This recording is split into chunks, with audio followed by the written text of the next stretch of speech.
Alors l'histoire du studio a commencé il y a à peu près 5 ans pour la création. Ensuite, c'était un rêve d'adolescent. Quand j'avais 13-14 ans, je manquais cruellement de moyens et je voulais vraiment enregistrer. Il y avait très peu de studios à proximité. Du coup, ça a été vraiment l'élément déclencheur, pour ainsi dire. Et du coup, après, c'est resté en tête. J'ai accumulé du matériel jusqu'à rencontrer mon associé, du coup, Séraphin, qui lui était en train de passer le diplôme à l'école pour être ingé son. Et du coup, ben, c'était un marché qu'on a fait entre nous. Il avait son diplôme, j'ouvrais le studio. Et du coup, ce qui s'est fait il y a 5 ans, et ben, depuis, on travaille en collaboration et tout va bien.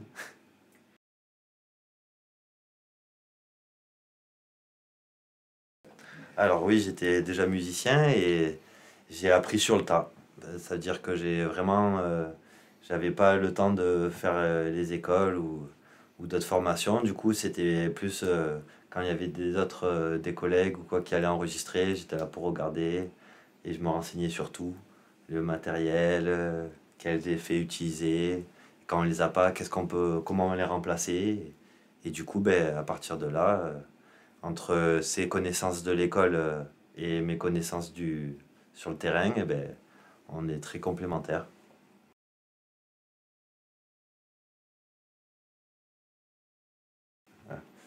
Oui, c'est deux choses bien différentes. Faire du son en live, c'est de la sonorisation, c'est vraiment, on peut mettre des effets et d'autres compresseurs, des choses comme ça pour rajouter, par exemple pour le reggae, pour faire un effet dub, etc.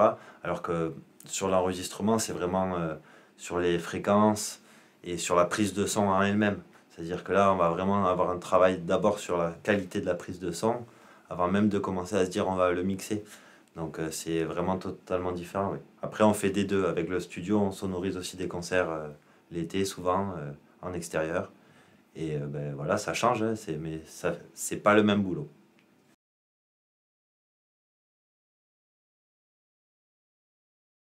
Alors, le studio est assez éclectique, dans le sens où vraiment on a eu de tous les styles. Le premier album enregistré au studio, c'était en plein confinement. C'était un groupe lauréat du tremplin classe rock. Donc, c'était les O Woman O Men. Et donc là, on est sur de la musique pop rock style anglaise, on va dire. Et c'est voilà. Après, on a eu de la chanson française, piano-voix. Donc là, c'est vraiment plus sur les textes. On a eu des rappeurs qui ont fait ou des singles ou quelques albums. Et là, dernièrement, du coup, ben, les derniers lauréats des classes rock, le groupe Septaria, du coup, qui est un groupe de métal. Et donc voilà, on est encore sur un autre style. Et en début d'année, là, on va enregistrer un ancien groupe de reggae assez connu.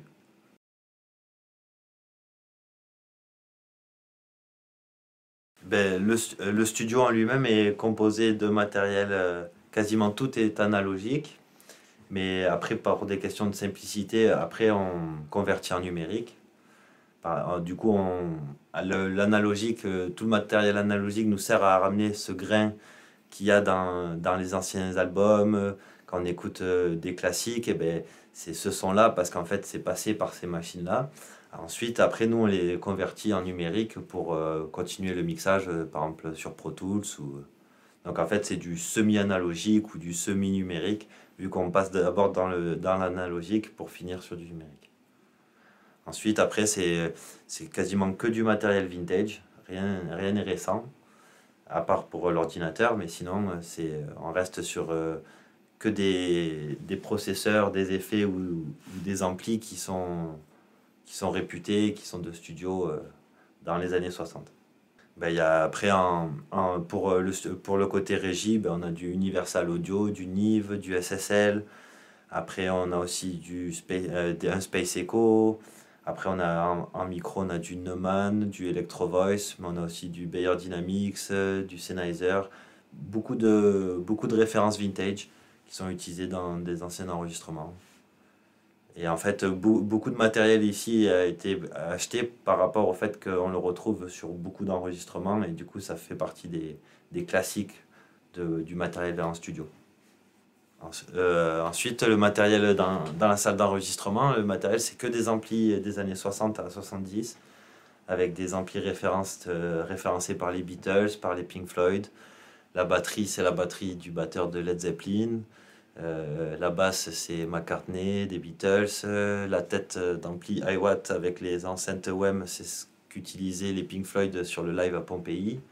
Donc c'est vraiment que des clichés, enfin des clichés, que des références pour les grands groupes. Et ensuite en clavier, on a le premier synthé FM, donc le DX7 Yamaha, qui est vraiment une référence. C'est le synthé avec le plus de tubes à son actif. Vraiment tous les groupes sont passés par là. On a le premier clone d'Orgamond par Korg. Pareil, donc ça c'était le début on va dire des claviers portables, pas moins lourd et avec le même rendu. Ensuite, en dessus, on a un ensemble de cordes Solina. Donc ça, c'est une marque qui a été revendue après chez les Américains sous le nom de Harp. Et donc ça, pareil, c'est des références où les Pink Floyd ou d'autres ont utilisé ces genres d'instruments.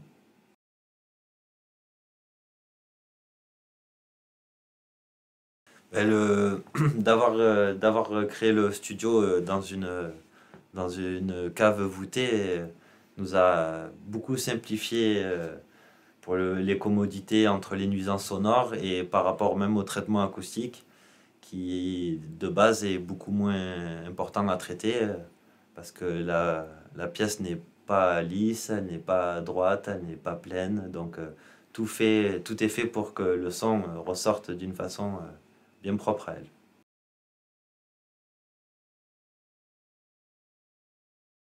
Ben, quand les groupes, d'abord moi je préconise une rencontre avant d'accepter d'enregistrer un groupe. Et ensuite je leur demande bien ce qu'ils veulent. Si c'est juste enregistrer, ils ont leur son, leur matériel, ils savent ce qu'ils veulent.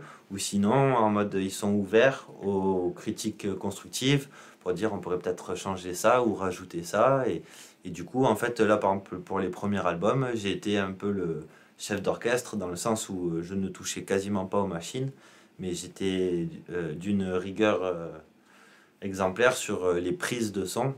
C'était pas ah on pourra le changer après, toutes les prises faut qu'elles soient parfaites pour qu'après le mixage soit encore mieux, encore meilleur. Et du coup voilà j'étais là en me disant plutôt je pense que là tu devrais faire ça ou jouer un peu plus fort là ou peut-être prendre un autre ampli pour une histoire de couleur de son.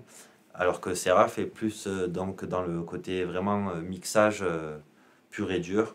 Donc lui, il est dans les fréquences, dans les effets, pour l'écoute et le traitement des données avant que ça parte en mastering. Mais du coup, voilà, c'est vraiment, on se complète dans le sens où lui, il a peut-être moins ce côté-là de dire, ah, ça pourrait être mieux. Et moi, je suis, sur ça, je suis direct, on l'a refait, on refera mieux. Et après, ce qui fait que on est super content de ce qui sort parce que on n'entend pas de fautes, on n'entend pas de défauts. Voilà.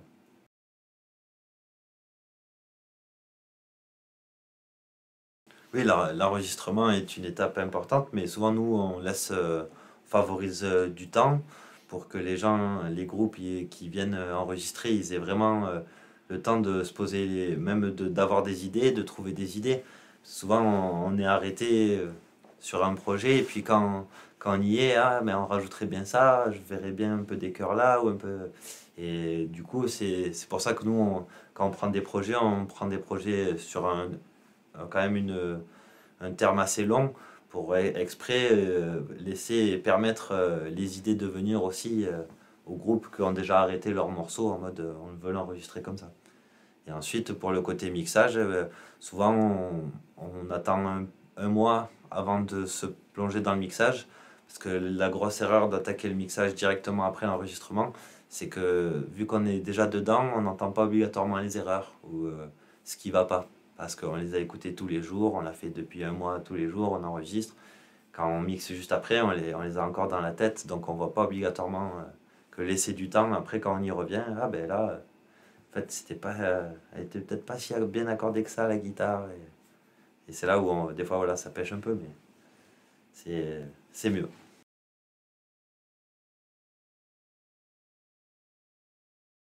Ben on a déjà eu des sessions relativement en mode impérative. Il faut que ça soit fini pour hier. Et donc on fait comme on peut, on enregistre le dimanche. Il y a eu, il y a eu comme ça une anecdote où on a enregistré voilà, les batteries du coup un dimanche matin en se disant bon on espère que les voisins seront gentils et au final tout s'est bien passé. Mais ça a tapé dur dès 9 h du mat.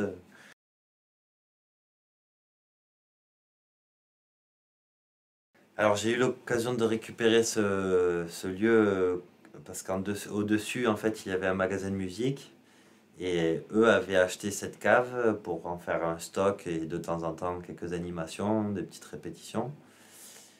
Mais ce n'était pas dans cet état-là. Et un jour, moi qui le connaissais, il m'a proposé de me vendre que la cave pour mon projet de studio d'enregistrement. Et j'ai foncé quoi, c'était top. Et puis moi je trouve que c'est super agréable d'être vraiment en autonomie. Il y a personne qui peut venir nous gêner, on est vraiment seul. Et c'est quand même la tranquillité, c'est quand même bien pour travailler. Après, la cave en elle-même, ouais, c'est une cave romaine. C'était des anciennes écuries avant, à l'époque. Et ben voilà, ça a changé maintenant, mais ça reste voûté. Et on a vraiment conservé le lieu tel quel en rajoutant de l'isolation.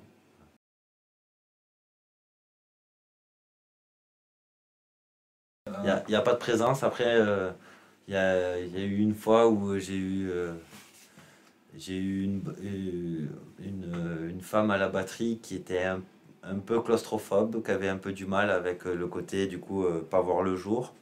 Mais sinon, il n'y a pas d'entité. Il y a eu plusieurs crues, on n'a pas été sous l'eau, donc voilà.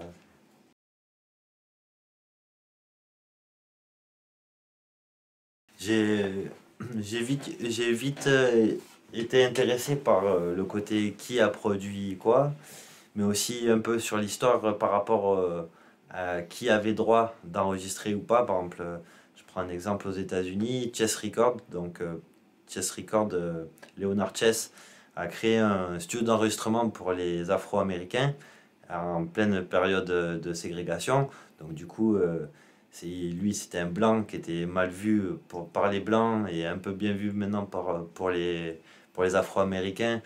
Et il a enregistré Muddy Waters, Etta James et tout ça. Et il a passé sa vie dans son studio et le jour où il a coulé, il est mort. Donc vraiment, il a passé sa vie dedans.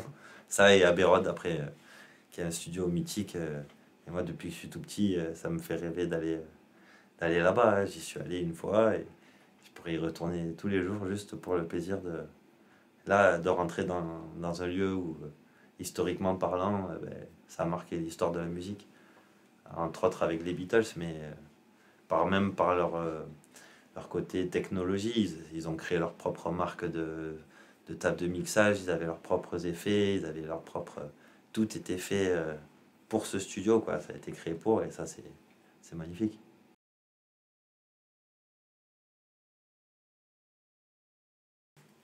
Alors oui, Hérouville, je connais de nom, c'est quand même un studio réputé dans l'histoire même de la musique française. Ensuite, moi, j'ai eu l'occasion d'aller à Miraval, et du coup, c'était en travaux. Mais le site est incroyable en sachant que c'était qu'un pigeonnier dans le domaine, mais le pigeonnier qui fait à peu près 300 mètres carrés. Donc bon, c'est sacré, sacré ouais, bâtiment. Et oui, j'ai eu l'occasion de voir le matos, le matériel chargé de poussière accumulé depuis une vingtaine d'années sans activité. Quoi. Là, il est tout neuf maintenant, avec sûrement des modules tout récents. Il a dû garder un parc ancien, mais j'ai vu les photos, ça n'a rien à voir avec avant. Mais oui, oui, ça donne envie quand même. Hein, c'est des lieux. Bon, Miraval, faut tenter le coup, ouais, mais c'est super réservé, quoi. C'est fermé.